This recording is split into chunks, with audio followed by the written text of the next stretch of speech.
सर्वप्रथम तो जय श्री कृष्ण।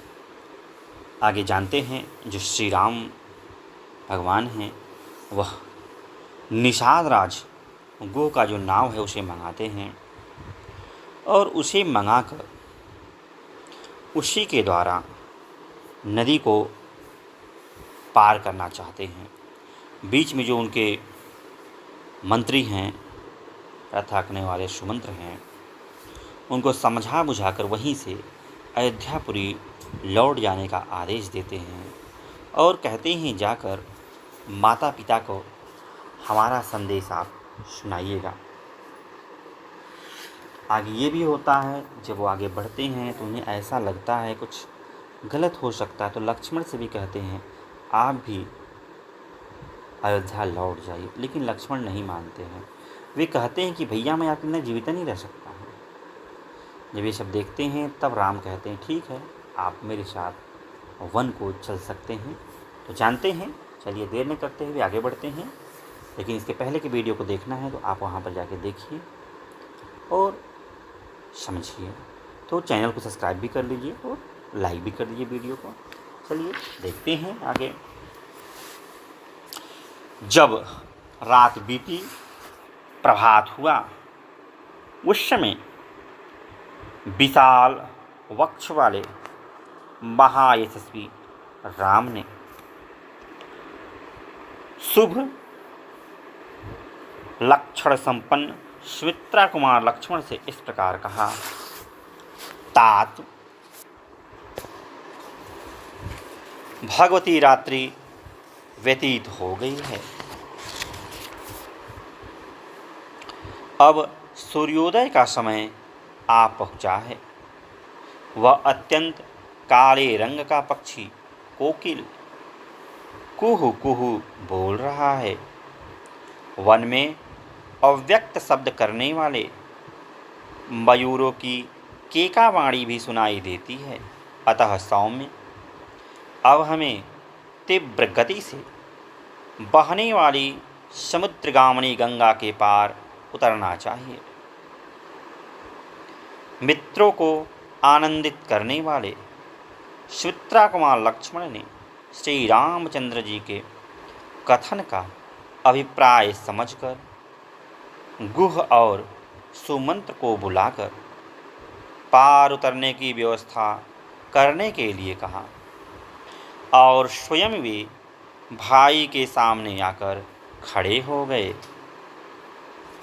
श्री रामचंद्र जी का वचन सुनकर उनका आदेश शिरोधार्य करके निषाद राज ने तुरंत अपने सचिवों को बुलाया और इस प्रकार कहा, तुम घाट पर शीघ्र ही एक ऐसी नाव ले आओ जो मजबूत होने के साथ ही सुगमतापूर्वक खेने योग्य हो, उसमें डंडे लगे हुए हो, कर्णधार या धारा बैठा हो तथा वह नाव देखने में सुंदर हो। निषाद राजगुह का वह आदेश सुनकर उसका महान मंत्री गया और एक सुंदर नाव घाट पर पहुंचाकर उसने गुह को इसकी सूचना दी। तब गुह ने हाथ जोड़कर श्री रामचंद्र जी से कहा, देव, यह नौका उपस्थित है, बताइए इस समय आपकी और क्या सेवा करूं। देव कुमार के समान तेजस्वी तथा उत्तम व्रत का पालन करने वाले पुरुष सिंह श्री राम समुद्रगामिनी गंगा नदी को पार करने के लिए आपकी सेवा में यह नाव आ गई है।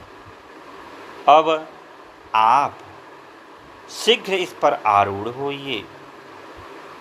तब महान तेजस्वी श्री राम गुह से इस प्रकार बोले, सखे, तुमने मेरा सारा मनोरथ पूर्ण कर दिया। अब शीघ्र ही सब सामान नाव पर चढ़ाओ। यह कहकर श्री राम और लक्ष्मण ने कवच धारण करके तरकस एवं तलवार बांधी तथा धनुष लेकर वे दोनों भाई जिस मार्ग से सब लोग घाट पर जाया करते थे, उसी से सीता के साथ गंगा जी के तट पर गए। उस समय धर्म के ज्ञाता भगवान श्री राम के पास जाकर सारथी सुमंत ने विनीत भाव से हाथ जोड़कर पूछा, प्रभु, अब मैं आपकी क्या सेवा करूं? तब दशरथ नंदन श्री राम ने सुमंत को उत्तर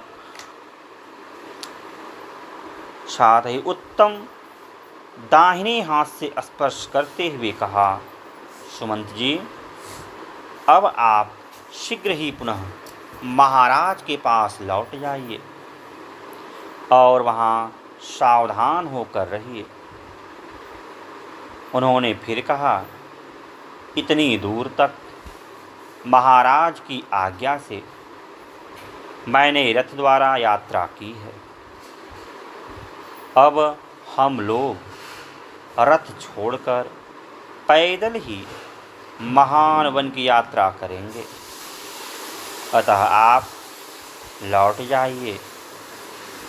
अपने को घर लौटने की आज्ञा प्राप्त हुई देख सारथी सुमंत शोक से व्याकुल हो उठे और इक्ष्वाकुनंदन पुरुष सिंह श्री राम से इस प्रकार बोले, रघुनंदन, जिसकी प्रेरणा से आपको भाई और पत्नी के साथ साधारण मनुष्यों की भांति वन में रहने को विवश होना पड़ा है, उस दैव का इस संसार में किसी भी पुरुष ने उल्लंघन नहीं किया।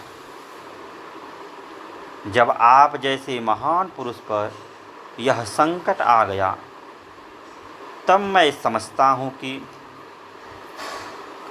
ब्रह्मचर्य पालन, वेदों के स्वाध्याय, दयालुता अथवा सरलता में भी किसी फल की सिद्धि नहीं है। वीर रघुनंदन, इस प्रकार पिता के सत्य की रक्षा के लिए विदेहनंदनी सीता और भाई लक्ष्मण के साथ वन में निवास करते हुए आप तीनों लोकों पर विजय प्राप्त करने वाले महापुरुष नारायण की भांति उत्कर्ष महान यश प्राप्त करेंगे। श्री राम, निश्चय ही हम लोग हर तरह से मारे गए, क्योंकि आपने हम पूर्ववासियों को अपने साथ न ले जाकर अपने दर्शन जनित सुख से वंचित कर दिया। अब हम पापनी कैकेयी के वश में पड़ेंगे और दुख भोगते रहेंगे।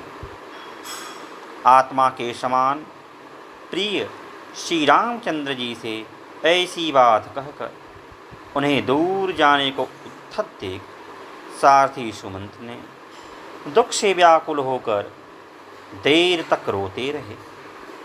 आंसुओं का प्रवाह रुकने पर आचमन करके पवित्र हुए सारथी से श्री रामचंद्र जी ने बारंबार मधुर वाणी में कहा, सुमंत्र जी, मेरी दृष्टि में इक्ष्वाकुवंशियों का हित करने वाला सुहृदय आपके समान दूसरा कोई नहीं है।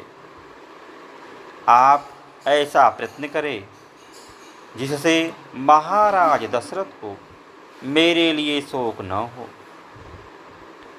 पृथ्वीपति महाराज दशरथ एक तो बूढ़े हैं, दूसरे उनका सारा मनोरथ चूर चूर हो गया, इसलिए उनका हृदय शोक से पीड़ित है।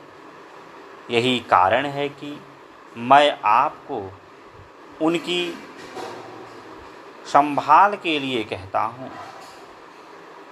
वे महान मनस्वी महाराज कैकेयी का प्रिय करने की इच्छा से आपको जो कुछ जैसी भी आज्ञा दे, उसका आप आदरपूर्वक पालन करें। यही मेरा अनुरोध है। राजा लोग इसीलिए राज्य का पालन करते हैं कि किसी भी कार्य में इनके मन की इच्छा पूर्ति में विघ्न न डाला जाए। सुमंत्र जी, जिस किसी भी कार्य में जिस किसी तरह भी महाराज को अप्रिय बात से खिन्न होने का अवसर न आवे तथा वे शोक से दुबले न हो, वह आपको उसी प्रकार करना चाहिए। जिन्होंने कभी दुख नहीं देखा, उन आर्य जितेंद्री और वृद्ध महाराज को मेरी ओर से प्रणाम करके यह बात कहिएगा। हम लोग अयोध्या से निकल गए अथवा हमें वन में रहना पड़ेगा, इस बात को लेकर न तो मैं कभी शोक करता हूँ और न लक्ष्मण को ही इसका शोक है। 14 वर्ष समाप्त होने पर हम पुनः शीघ्र ही लौट आएंगे और उस समय आप मुझे, लक्ष्मण को और सीता को भी फिर देखेंगे। सुमंत्र जी, महाराज से ऐसा कहकर आप मेरी माता से, उनके साथ बैठी हुई अन्य देवियों माताओं से तथा कैकेयी से भी बारंबार मेरा कुशल समाचार कहिएगा। माता कौशल्या से कहिएगा कि तुम्हारा पुत्र स्वस्थ एवं प्रसन्न है। इसके बाद सीता की ओर से मुझे ज्येष्ठ पुत्र की ओर से तथा लक्ष्मण की ओर से भी माता की चरण वंदना कह दीजिएगा। तदनंतर मेरी ओर से महाराज से भी यह निवेदन कीजिएगा कि आप भरत को शीघ्र ही बुलावा ले और जब वे आ जाएं, तब अपने अभिष्ट युवराज पद पर उनका अभिषेक कर दे। भरत को छाती से लगाकर और युवराज के पद पर अभिषक्त करके आपको हम लोगों के वियोग से होने वाला दुख दबा नहीं सकेगा। भरत से भी हमारा यह संदेश कह दीजिएगा कि महाराज के प्रति जैसा तुम्हारा बर्ताव है, वैसा ही समान रूप से सभी माताओं के प्रति होना चाहिए। तुम्हारी दृष्टि में कैकेयी का जो स्थान है, वही समान रूप से सुमित्रा और मेरी माता कौशल्या भी होना उचित है। इन सब में कोई अंतर न रखना। पिताजी का प्रिय करने की इच्छा से युवराज पद को स्वीकार करके यदि तुम राजकाज की देखभाल करते रहोगे तो इहलोक और परलोक में सदा ही सुख पाओगे। श्री रामचंद्र जी ने सुमंत को लौटते हुए जब इस प्रकार समझाया, तब उनकी सारी बातें सुनकर वे श्री राम से स्नेहपूर्वक बोले, तात, सेवक का स्वामी के प्रति जो सत्कारपूर्ण बर्ताव होना चाहिए, उसका यदि मैं आपसे बात करते समय पालन न कर सकूं, यदि मेरे मुख से स्नेहवश कोई धृष्टतापूर्ण बात निकल जाए तो यह मेरा भक्त है, ऐसा समझकर आप मुझे क्षमा कीजिएगा। जो आपके वियोग से पुत्र शोक से आतुर हुई माता की भांति संतप्त हो रही है, उस अयोध्यापुरी में मैं आपको साथ लिए बिना कैसे लौट कर जा सकूँगा। आते समय लोगों ने मेरे रथ में श्री राम को विराजमान देखा था। अब इस रथ को श्री राम से रहित देखकर उन लोगों का और उस अयोध्यापुरी का भी हृदय विदृढ़ हो जाएगा। जैसे युद्ध में अपने स्वामी वीर रथी के मारे जाने पर जिसमें केवल सारथी शेष रह गया हो, ऐसे रथ को देखकर उसकी अपनी सेना अत्यंत दयनीय अवस्था में पड़ जाती है, उसी प्रकार मेरे इस रथ को आपसे सूना देखकर सारी अयोध्या नगरी दीन दशा को प्राप्त हो जाएगी। आप दूर रहकर भी प्रजा के हृदय में निवास करने के कारण सदा उसके सामने ही खड़े रहते हैं। निश्चय ही इस समय प्रजा वर्ग के सब लोगों ने आपका ही चिंतन करते हुए खाना पीना छोड़ दिया होगा।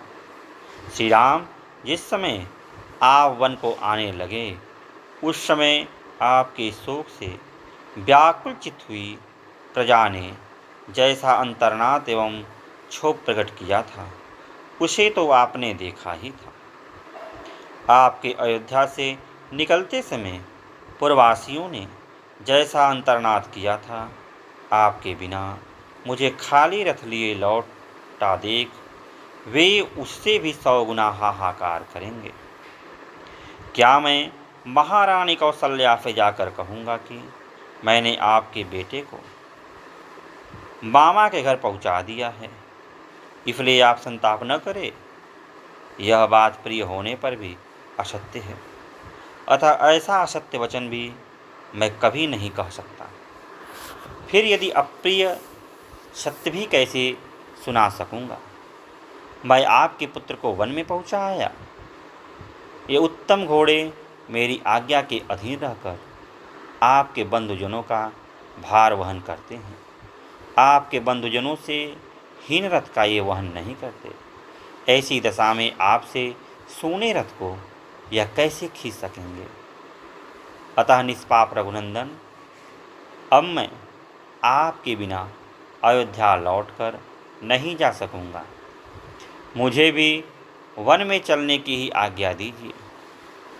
यदि इस तरह याचना करने पर भी आप मुझे त्याग ही देंगे तो मैं आपके द्वारा परित्यक्त होकर यहीं रथ सहित अग्नि में प्रवेश कर जाऊंगा। रघुनंदन, वन में आपकी तपस्या में विघ्न डालने वाले जो जो जंतु उपस्थित होंगे, मैं इस रथ के द्वारा उन सबको दूर भगा दूंगा। श्री राम, आपकी कृपा से मुझे आपको रथ पर बिठाकर यहाँ तक लाने का सुख प्राप्त हुआ। अब आपके ही अनुग्रह से मैं आपके साथ वन में रहने का सुख भी पाने की आशा करता हूँ। आप प्रसन्न होकर आज्ञा दीजिए। मैं वन में आपके पास ही रहना चाहता हूँ। मेरी इच्छा है कि आप प्रसन्नतापूर्वक कह दे कि तुम वन में मेरे साथ ही रहो। वीर, ये घोड़े भी यदि वन में रहते समय आपकी सेवा करेंगे तो इन्हें परम गति ही प्राप्त होगी। प्रभो, मैं वन में रहकर अपने सिर से सारे शरीर से आपकी सेवा करूंगा और इस सुख के आगे अयोध्या तथा देवलोक का भी सर्वथा त्याग कर दूंगा। जैसे सदाचारहीन प्राणी इंद्र की राजधानी स्वर्ग में नहीं प्रवेश कर सकता, उसी प्रकार आपके बिना मैं अयोध्यापुरी में नहीं जा सकता। मेरी यह अभिलाषा है कि जब वनवास की अवधि समाप्त हो जाए तब फिर इस रथ पर बिठाकर आपको अयोध्यापुरी ले चलूं। वन में आपके साथ रहने से ये 14 वर्ष मेरे लिए 14 क्षणों के समान बीत जाएंगे, अन्यथा 1400 वर्षों के समान भारी जान पड़ेंगे। अतः भक्तवत्सल, आप मेरे स्वामी के पुत्र हैं। आप जिस पथ पर चल रहे हैं उसी पर आपकी सेवा के लिए साथ चलने को मैं भी तैयार खड़ा हूँ। मैं आपके प्रति भक्ति रखता हूँ, आपका भृत्य हूँ और भृत्यजनोचित मर्यादा के भीतर स्थित हूँ। अतः आप मेरा परित्याग न करें। इस तरह अनेक प्रकार से दीन वचन कहकर बारंबार याचना करने वाले सुमंत से सेवकों पर कृपा करने वाले श्री राम ने इस प्रकार कहा। सुमंत जी, आप स्वामी के प्रति स्नेह रखने वाले हैं। मुझ में आपकी जो उत्कृष्ट भक्ति है उसे मैं जानता हूँ। फिर भी जिस कार्य के लिए मैं आपको यहाँ से अयोध्यापुरी में भेज रहा हूँ उसे सुनिए। जब आप नगर को लौट जाएंगे, तब आपको देखकर मेरी छोटी माता कैकेयी को यह विश्वास हो जाएगा कि राम वन को चले गए। इसके विपरीत यदि आप नहीं गए तो उसे संतोष नहीं होगा।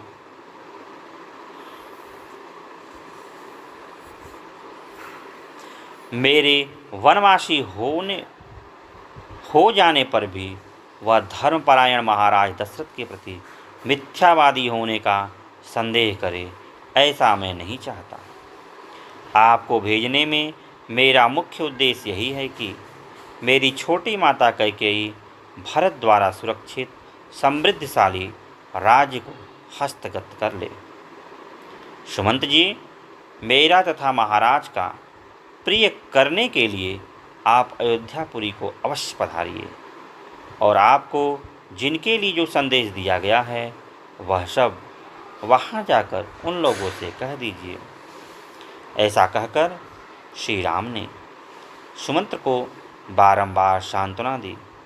इसके बाद उन्होंने गुह से उत्साहपूर्वक यह युक्त बात कही। निषाद राज गुह, इस समय मेरे लिए ऐसे वन में रहना उचित नहीं है जहाँ जनपद के लोगों का आना जाना अधिक हो। अब अवश्य मुझे निर्जन वन के आश्रम में ही वास करना होगा। इसके लिए जटाधारण आदि आवश्यक विधि का मुझे पालन करना चाहिए। अतः फल मूल का आहार और पृथ्वी पर शयन आदि नियमों को ग्रहण करके मैं सीता और लक्ष्मण की अनुमति लेकर पिता का हित करने की इच्छा से सिर पर तपस्वी जनों के आभूषण रूप जटा धारण करके यहाँ से वन को जाऊँगा। मेरे केसे को जटा का रूप देने के लिए तुम बड़ का दूध ला दो। गुह ने तुरंत ही बड़ का दूध लाकर श्री राम को दिया। श्री राम ने उसके द्वारा लक्ष्मण की तथा अपनी जटाएं बनाई। महाबाहु पुरुष सिंह श्री राम तत्काल जटाधारी हो गए। उस समय वे दोनों भाई श्री राम लक्ष्मण वल्कल वस्त्र और जटामंडल धारण करके ऋषियों के समान शोभा पाने लगे। तदनंतर वानप्रस्थमार्ग का आश्रय लेकर लक्ष्मण सहित श्री राम ने वानप्रस्थोचित व्रत को ग्रहण किया। तत्पश्चात वे अपने सहायक गुह से बोले, निषाद राज, तुम सेना, खजाना, किला और राज्य के विषय में सदा सावधान रहना, क्योंकि राज्य की रक्षा का काम बड़ा कठिन माना गया है। गुह को इस प्रकार आज्ञा देकर उसे विदा ले इक्ष्वाकुकुलनंदन श्री रामचंद्र जी पत्नी और लक्ष्मण के साथ तुरंत ही वहाँ से चल दिए। उस समय उनके चित्त में तनिक भी व्यग्रता नहीं थी। नदी के तट पर लगी हुई नाव को देखकर इक्ष्वाकुनंदन श्री राम ने शीघ्रगामी गंगा नदी के पार जाने की इच्छा से लक्ष्मण को संबोधित करके कहा, पुरुषिंह, यह सामने नाव खड़ी है, तुम मनुष्वामिनी सीता को पकड़कर धीरे से उस पर बिठा दो, फिर स्वयं भी नाव पर बैठ जाओ। भाई का यह आदेश सुनकर मन को वश में रखने वाले लक्ष्मण ने पूर्णतः उनके अनुकूल चलते हुए पहले मिथिलेश कुमारी सीता को नाव पर बिठाया, फिर स्वयं भी उस पर आरूढ़ हुए। सबके अंत में लक्ष्मण के बड़े भाई तेजस्वी श्री राम स्वयं नौका पर बैठे।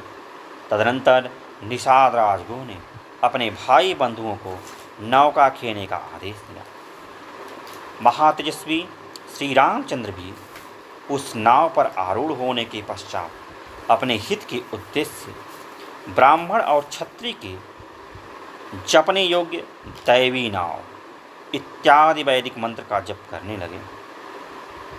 फिर शास्त्र विधि के अनुसार आचमन करके सीता के साथ उन्होंने प्रसन्न चित्त होकर गंगा जी को प्रणाम किया। महारथी लक्ष्मण ने भी उन्हें मस्तक झुकाया। इसके बाद श्री राम ने सुमंत को तथा सेना सहित गुह को भी जाने की आज्ञा दे नाव पर भली भांति बैठकर मल्लाह को उसे चलाने का आदेश दिया। तदनंतर मल्लाहों ने नाव चलाई। कर्णधार सावधान होकर उसका संचालन करता था। वेग से सुंदर डंडा चलाने के कारण वह नाव बड़ी तेजी से पानी पर बढ़ने लगा। भागीरथी की बीच धारा में पहुंचकर सती साध्वी विदेह नंदिनी सीता ने हाथ जोड़कर गंगा जी से यह प्रार्थना की, देवी गंगे, ये परम बुद्धिमान महाराज दशरथ के पुत्र हैं और पिता की आज्ञा का पालन करने के लिए वन में जा रहे हैं। ये आपसे सुरक्षित होकर पिता की इस आज्ञा का पालन कर सकेंगे, ऐसी कृपा कीजिए। वन में पूरे 14 वर्षों तक निवास करके ये मेरे तथा अपने भाई के साथ पुनः अयोध्यापुरी को लौटेंगे। सौभाग्यशालिनी देवी गंगे, उस समय वन से पुनः कुशल पूर्वक लौटने पर संपूर्ण मनोरथ से संपन्न हुई मैं बड़ी प्रसन्नता के साथ आपकी पूजा करूंगी।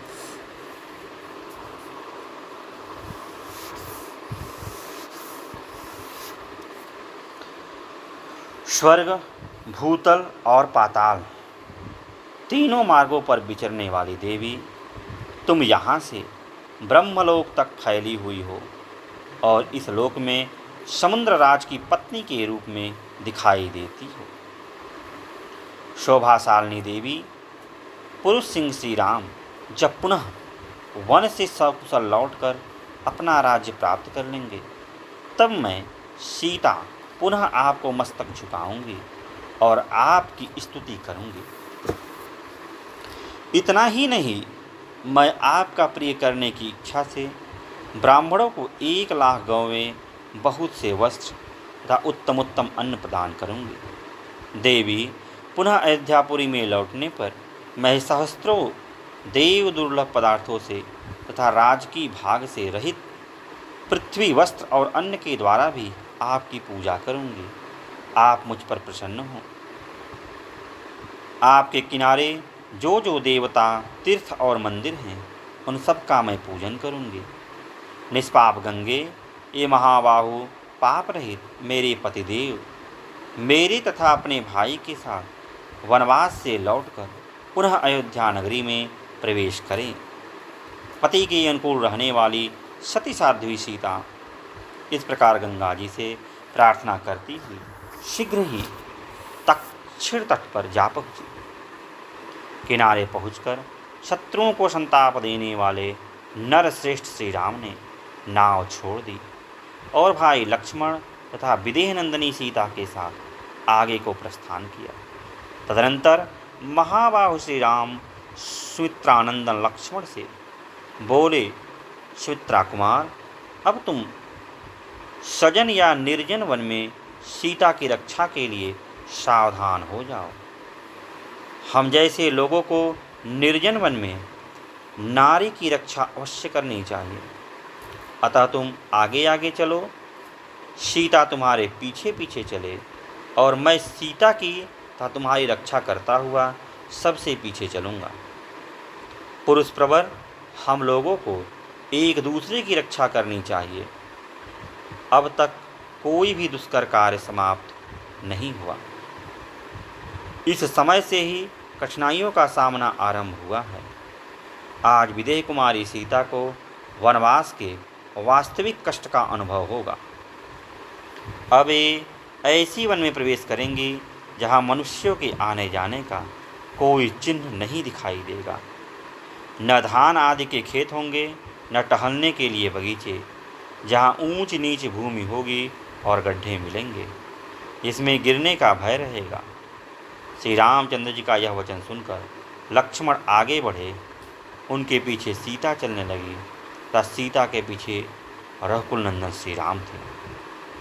श्री रामचंद्र जी शीघ्र गंगा जी के उस पार पहुंचकर जब तक दिखाई दिए तब तक सुमंत्र निरंतर उन्हीं की ओर दृष्टि लगाए देखते रहे। जब वन के मार्ग में बहुत दूर निकल जाने के कारण वे दृष्टि से ओझल हो गए, तब तपस्वी सुमंत्र के हृदय में बड़ी व्यथा हुई। वे नेत्रों से आंसू बहाने लगे। लोकपालों के समान प्रभावशाली वरदायक महात्मा श्री राम महानदी गंगा को पार करके क्रमशः समृद्धशाली वत्स देश प्रयाग में जा पहुँचे, जो सुंदर धन धान्य से संपन्न था। वहाँ के लोग बड़े हष्ट-पुष्ट थे। वहाँ उन दोनों भाइयों ने मृगया विनोद के लिए वराह, ऋष, पृषत और महारूर इन 4 महामृगों पर बाणों का प्रहार किया।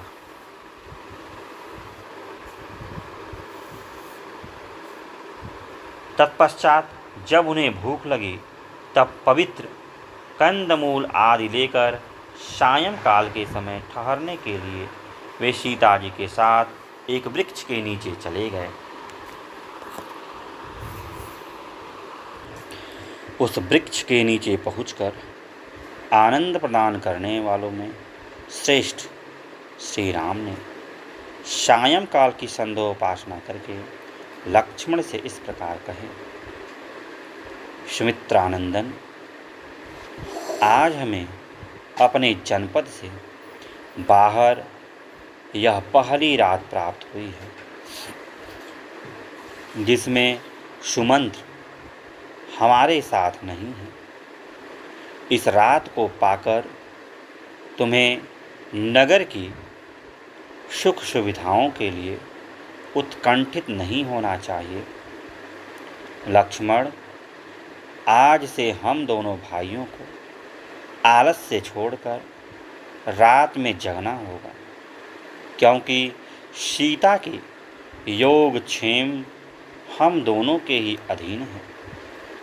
सुमित्रानंदन, यह रात हम लोग किसी तरह बिताएंगे और स्वयं संग्रह करके लाए हुए तिनकों को और पत्तों की सया बनाकर उसे भूमि पर बिछाकर उस पर किसी तरह सो लेंगे। जो बहुमूल्य सया पर सोने योग्य थे, वे श्री राम भूमि पर ही बैठकर सुमित्रा कुमार लक्ष्मण से ये शुभ बात कहने लगे। लक्ष्मण, आज महाराज निश्चय ही बड़े दुख से सो रहे होंगे, परंतु कैकेयी सफल मनोरथ होने के कारण बहुत संतुष्ट होगी। कहीं ऐसा न हो कि रानी कैकेयी भरत को आया देख राज्य के लिए महाराज को प्राणों से भी वियुक्त कर दे। महाराज का कोई रक्षक न होने के कारण वे इस समय अनाथ हैं, बूढ़े हैं और उन्हें मेरे वियोग का सामना करना पड़ा है। उनकी कामना मन में ही रह गई तथा वे कैकेयी के वश में पड़ गए। ऐसी दशा में वे बेचारे अपनी रक्षा के लिए क्या करेंगे। अपने ऊपर आए हुए इस संकट को और राजा की मतिभ्रंति को देखकर मुझे ऐसा मालूम होता है कि अर्थ और धर्म की अपेक्षा काम का ही गौरव अधिक है।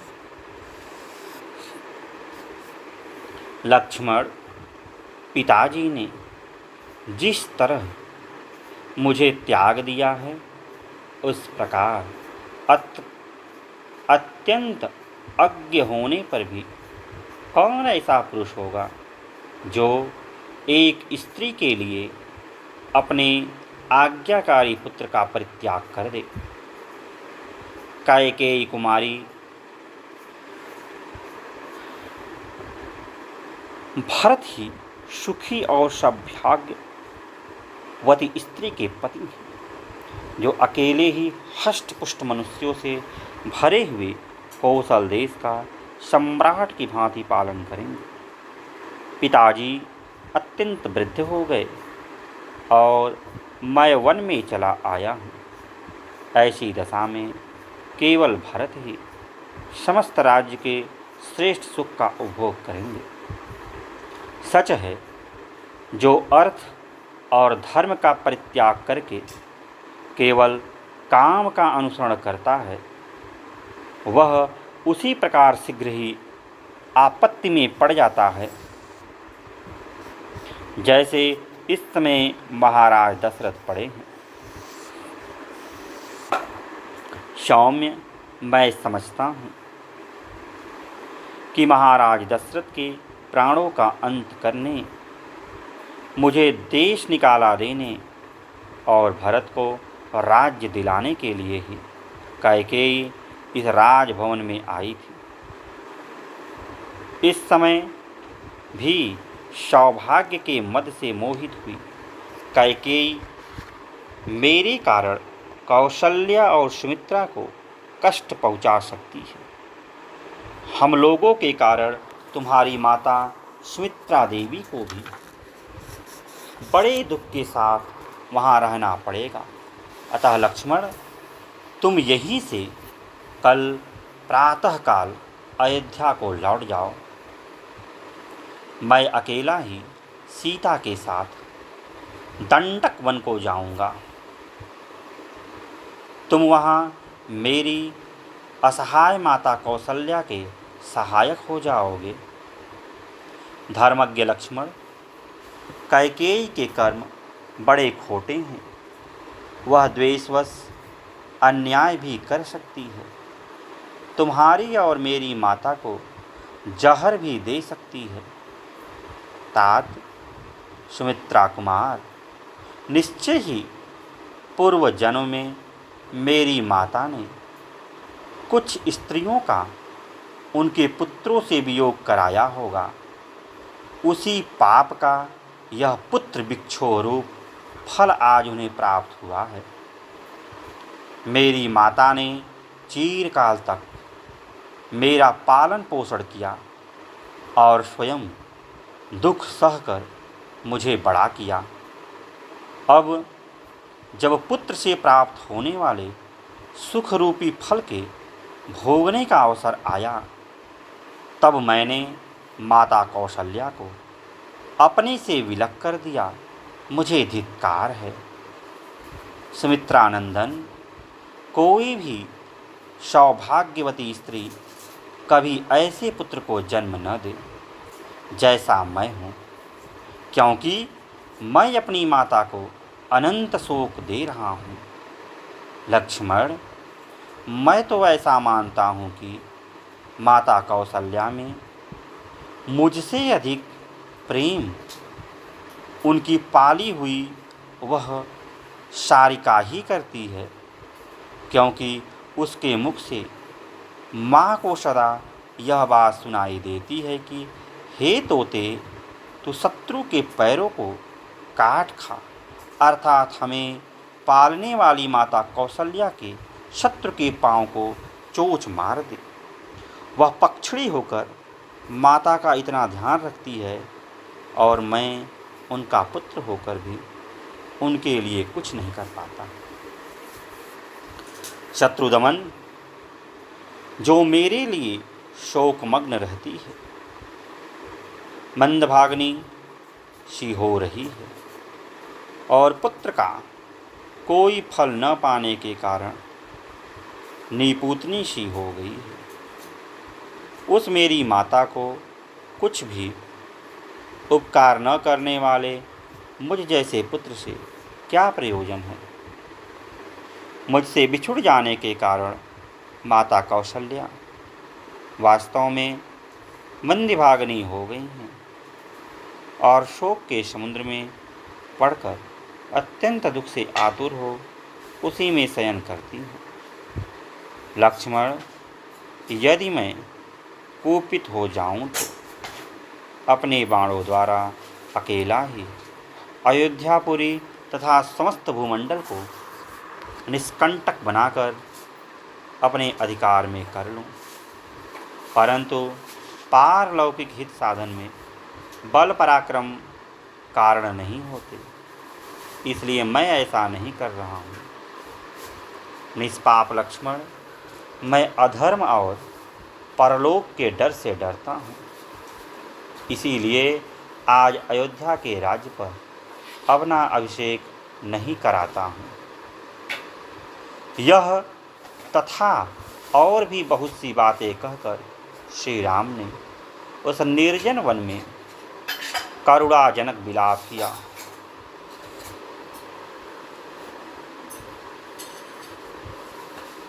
तत्पश्चात वे उस रात में चुपचाप बैठ गए। उस समय उनके मुख पर आंसुओं की धारा बह रही थी और दीनता छा रही थी। विलाप से निवृत्त होने पर श्री राम ज्वाला रहित अग्नि और वेग शून्य समुद्र के समान शांत प्रतीत होते थे। उस समय लक्ष्मण ने उन्हें आश्वासन देते हुए कहा, अस्त्रधारियों में श्रेष्ठ श्री राम, आपके निकल आने से निश्चय ही आज अयोध्यापुरी चंद्रहीन रात्रि के समान निस्तेज हो गई है। पुरुषोत्तम श्री राम, आप जो इस तरह संतप्त हो रहे हैं, यह आपके लिए कदापि उचित नहीं है। आप ऐसा करके सीता को और मुझको भी खेद में डाल रहे हैं। रघुनंदन, आपके बिना सीता और मैं दोनों 2 घड़ी भी जीवित नहीं रह सकते। ठीक उसी तरह जैसे जल से निकाले हुए मत्स्य नहीं जीते हैं। शत्रुओं को ताप देने वाले रघुवीर, आपके बिना आज मैं न तो पिताजी को, न भाई शत्रुघ्न को, न माता सुमित्रा को और न स्वर्गलोक को ही देखना चाहता हूँ। तदनंतर वहाँ बैठे हुए धर्मवत्सल सीता और श्री राम ने थोड़ी ही दूर पर वट वृक्ष के नीचे लक्ष्मण द्वारा सुंदर ढंग से निर्मित हुई शैया देखकर उसी का आश्रय लिया, अर्थात वे दोनों वहाँ जाकर सो गए।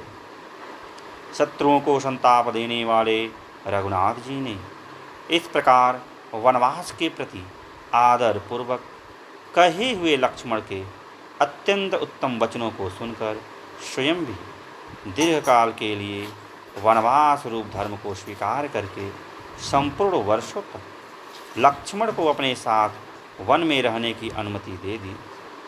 तदनंतर उस महान निर्जन वन में रघुवंश की वृद्धि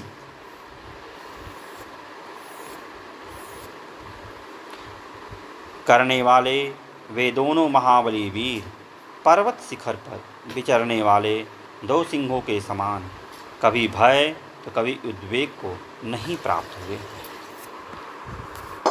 उस महान वृक्ष के नीचे सुंदर रात बिताकर वे सब लोग निर्मल सूर्योदय काल में उस स्थान से आगे को बढ़े जहाँ भागीरथी गंगा से यमुना मिलती हैं। उस स्थान पर जाने के लिए वे महान वन के भीतर से होकर यात्रा करने लगे। वे तीनों यशस्वी यात्री मार्ग में जहाँ तहाँ जो पहले कभी देखने में नहीं आए थे, ऐसे अनेक प्रकार के भूभाग तथा मनोहर प्रदेश देखते हुए आगे बढ़ रहे थे। सुखपूर्वक आराम से उठते बैठते यात्रा करते हुए उन तीनों ने फूलों से सुशोभित भांति भांति के वृक्षों का दर्शन किया। इस प्रकार जब दिन प्रायः समाप्त हो चला, तब श्री राम ने लक्ष्मण से कहा, सुमित्रानंदन, वह देखो, प्रयाग के पास भगवान अग्निदेव की ध्वजारूप उत्तम धूम उठ रहा है। मालूम होता है मुनिवर भरद्वाज यही हैं। निश्चय ही हम लोग गंगा यमुना के संगम के पास आ पहुँचे हैं, क्योंकि दो नदियों के जलों के परस्पर टकराने से जो शब्द प्रकट होता है वह सुनाई दे रहा है। वन में उत्पन्न हुए फल मूल और काष्ठ आदि से जीविका चलाने वाले लोगों ने जो लकड़ियाँ काटी हैं वे दिखाई देती हैं, तथा जिनकी लकड़ियाँ काटी गई हैं वे नाना प्रकार के वृक्ष भी आश्रम के समीप दृष्टिगोचर हो रहे हैं। इस प्रकार बातचीत करते हुए वे दोनों धनुर्धर वीर श्री राम और लक्ष्मण सूर्यास्त होते होते गंगा यमुना के संगम के समीप मुनि भरद्वाज के आश्रम जा पहुँचे।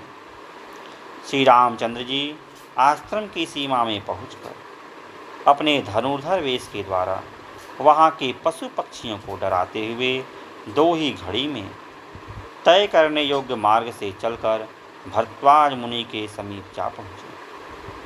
आश्रम में पहुंचकर महर्षि के दर्शन करने की इच्छा वाले सीता सहित वे दोनों वीर कुछ दूर पर ही खड़े हो गए। दूर खड़े हो महर्षि के शिष्य से अपने आगमन की सूचना दिलवाकर भीतर आने की अनुमति प्राप्त कर लेने के बाद पर्णशाला में प्रवेश करके उन्होंने तपस्या के प्रभाव से तीनों कालों की सारी बातें देखने की दिव्य दृष्टि प्राप्त कर लेने वाले एकाग्रचित तथा तीक्ष्ण व्रतधारी महात्मा भरद्वाज ऋषि का दर्शन किया, जो अग्निहोत्र करके शिष्यों से घिरे हुए आसन पर विराजमान थे। महर्षि को देखते ही लक्ष्मण और सीता सहित महाभाग श्री राम ने हाथ जोड़कर उनके चरणों में प्रणाम किया। तत्पश्चात लक्ष्मण के बड़े भाई श्री रघुनाथ जी ने उनसे इस प्रकार कहा, भगवान, हम दोनों राजा दशरथ के पुत्र हैं। मेरा नाम राम और इनका लक्ष्मण है, तथा यह विधेय राज जनक की पुत्री और मेरी कल्याणमयी पत्नी सती साध्वी सीता है, जो निर्जन तपोवन में भी मेरा साथ देने के लिए आई हैं। पिता की आज्ञा से मुझे वन की ओर आते देख ये मेरे प्रिय अनुज भाई सुमित्रा कुमार लक्ष्मण भी वन में ही रहने का व्रत लेकर मेरे पीछे पीछे चले आए हैं। भगवान, इस प्रकार पिता की आज्ञा से हम तीनों तपोवन में जाएंगे और वहाँ फल मूल का आहार करते हुए धर्म का ही आचरण करेंगे। परम बुद्धिमान राजकुमार श्री राम का वह वचन सुनकर धर्मात्मा भरद्वाज मुनि ने उनके लिए आतिथ्य सत्कार के रूप में एक गौ तथा अर्घ जल अर्पित किया।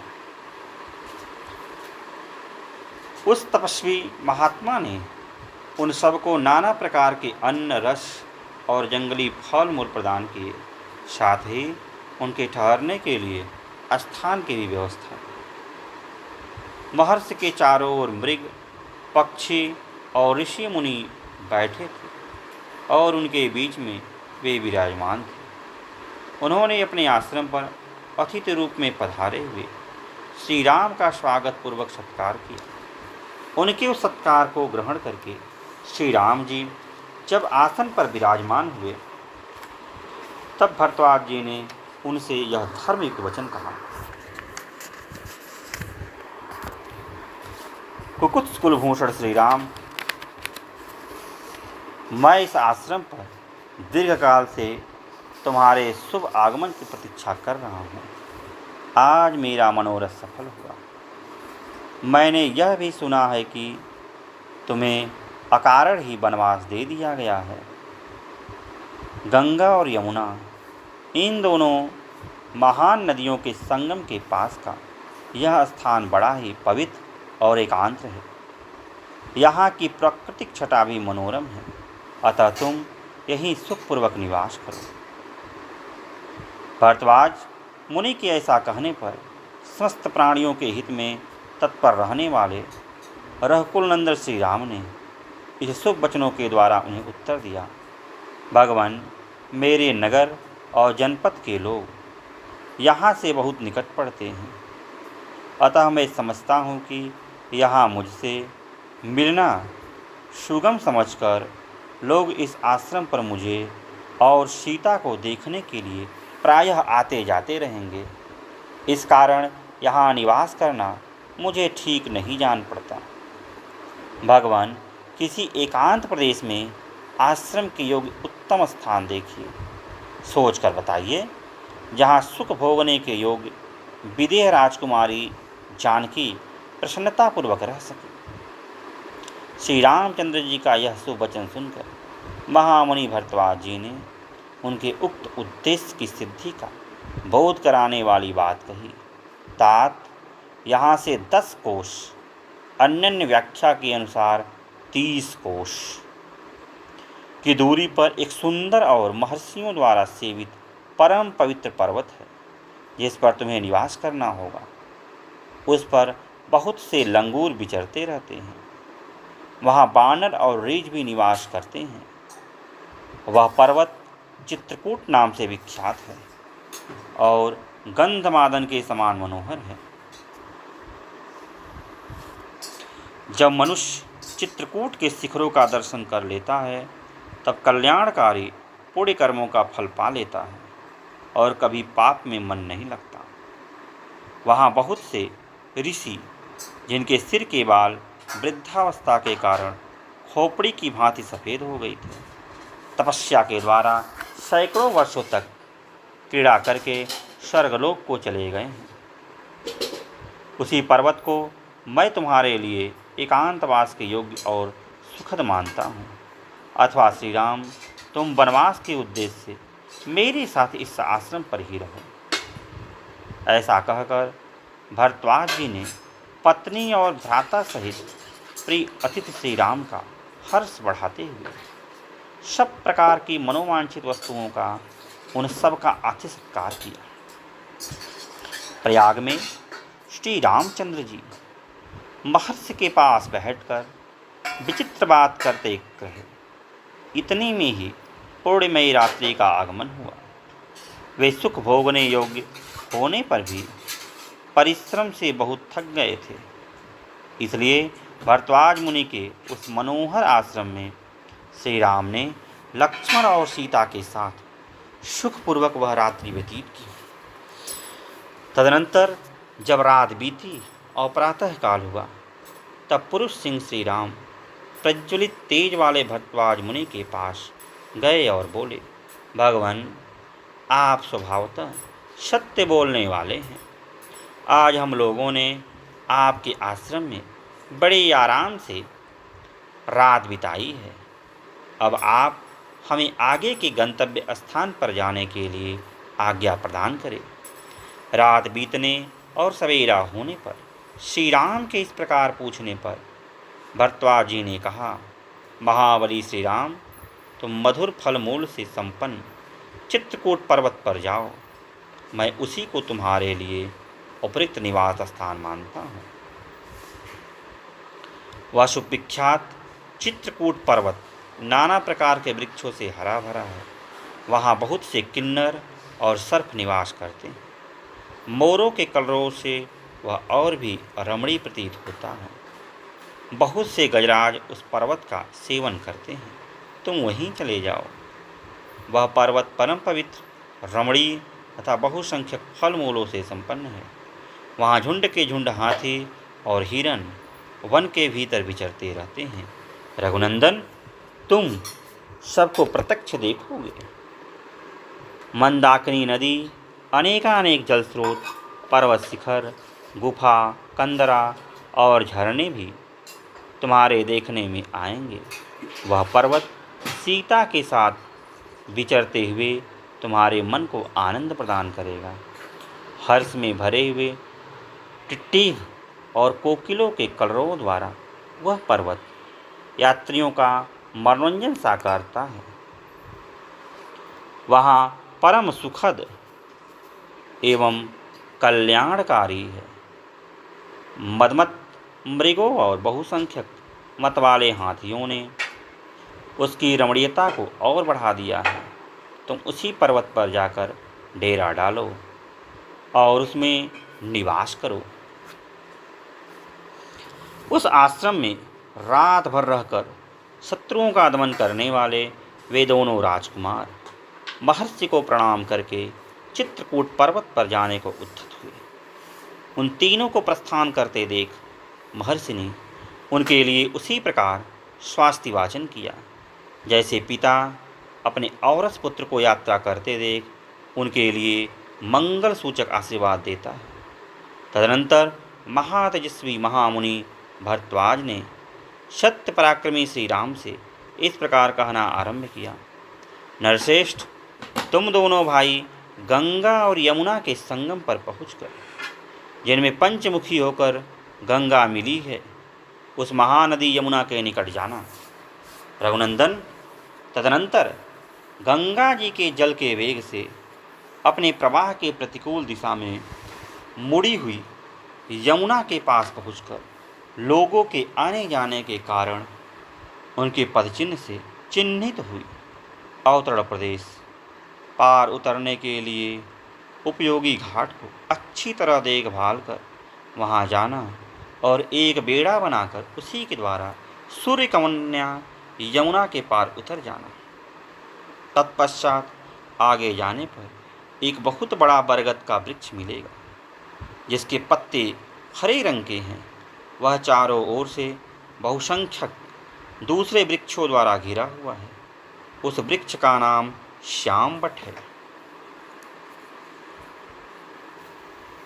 उसकी छाया के नीचे बहुत से सिद्ध पुरुष निवास करते हैं। वहां पहुंचकर सीता दोनों हाथ जोड़कर उस वृक्ष से आशीर्वाद की याचना करे। यात्री की इच्छा हो तो उस वृक्ष के पास जाकर कुछ काल तक वहां निवास करे अथवा वहां से आगे बढ़ जाए। श्याम वट से एक कोस दूर जाने पर तुम्हें नीलवन का दर्शन होगा। वहां शाल की, चीड़ की और बेर के भी पेड़ मिले हुए हैं। यमुना के तट पर उत्पन्न हुए बांसों के कारण वह और भी रमणीय दिखाई देता है। यह वही स्थान है जहाँ से चित्रकूट को रास्ता जाता है। मैं उस मार्ग से कई बार गया हूँ। वहाँ की भूमि कोमल और दृश्य रमणीय है। उधर कभी दावा नल का भय नहीं होता। इस प्रकार मार्ग बताकर जब महर्षि भरद्वाज लौटने लगे तब श्री राम ने तथास्तु कहकर उनके चरणों में प्रणाम किया और कहा, अब आप आश्रम को लौट जाइए। और महर्षि के लौट जाने पर श्री राम ने लक्ष्मण से कहा, सुमित्रानंदन, तुम्हारा कल्याण हो। ये मुनि हमारे ऊपर जो इतनी कृपा रखते हैं, इससे जान पड़ता है कि हम लोगों ने पहले कभी महान पुण्य किया है। इस प्रकार बातचीत करते हुए वे दोनों मनस्वी पुरुष सिंह सीता को ही आगे करके यमुना नदी के तट पर गए। वहाँ कालिंदी का स्रोत बड़ी तीव्र वेग से प्रवाहित हो रहा था। वहाँ पहुंचकर वे इस चिंता में पड़ गए कि कैसे नदी को पार किया जाए, क्योंकि वे तुरंत ही यमुना जी के जल को पार करना चाहते थे। फिर दोनों भाइयों ने जंगल के सूखे काठ बटोरकर उन्हीं के द्वारा एक बहुत बड़ा बेड़ा तैयार किया। वह बेड़ा सूखे बांसों से व्याप्त था और उसके ऊपर खस बिछाया गया था। तदनंतर पराक्रमी लक्ष्मण ने बेंत और जामुन की टहनियों को काटकर सीता के बैठने के लिए एक सुखद आसन तैयार किया।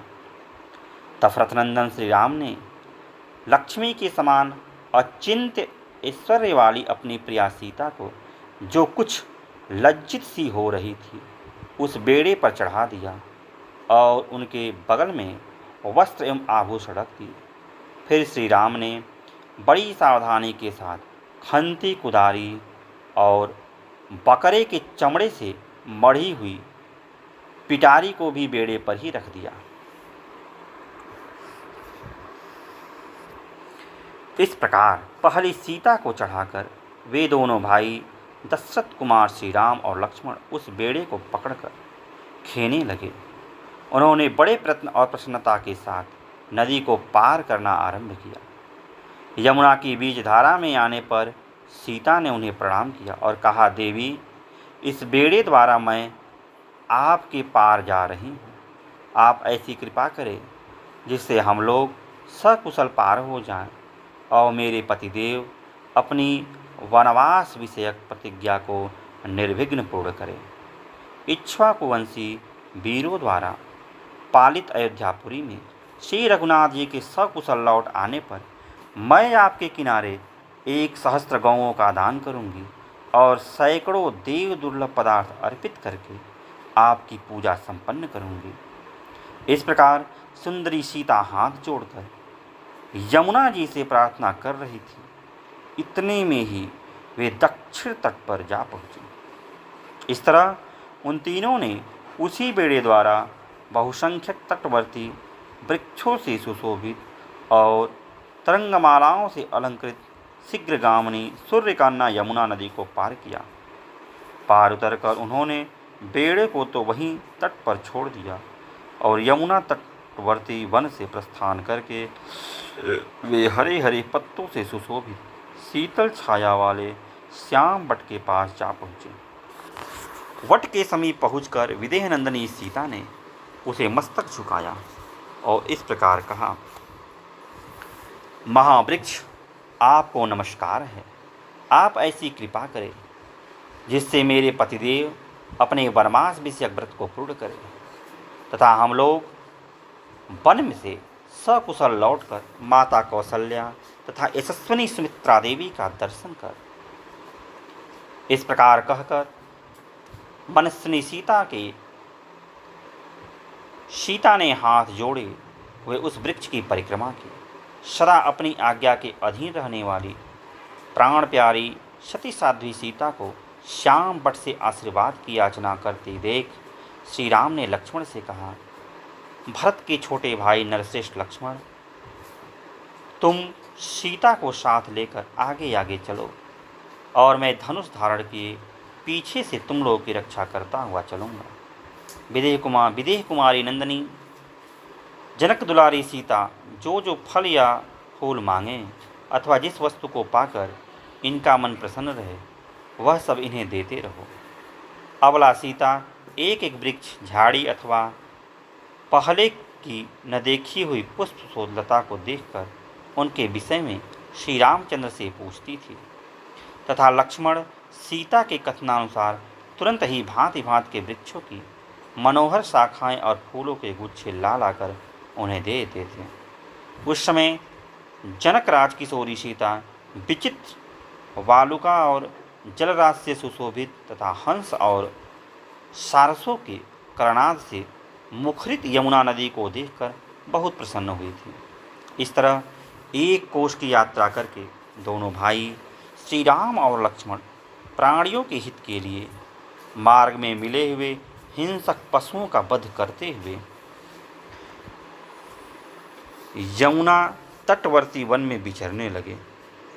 उदार दृष्टि वाले वे सीता, लक्ष्मण और श्री राम मोरों के झुंडों की मीठी बोली से गूंजते तथा हाथियों और वानरों से भरे हुए उस सुंदर वन में घूम फिर कर शीघ्र ही यमुना नदी के समतल तट पर आ गए और रात में वहीं निवास किया। तो आज के इतना ही, फिर किसी अन्य वीडियो मिलते हैं। तब तक के लिए जय श्री कृष्ण, जय श्री कृष्ण।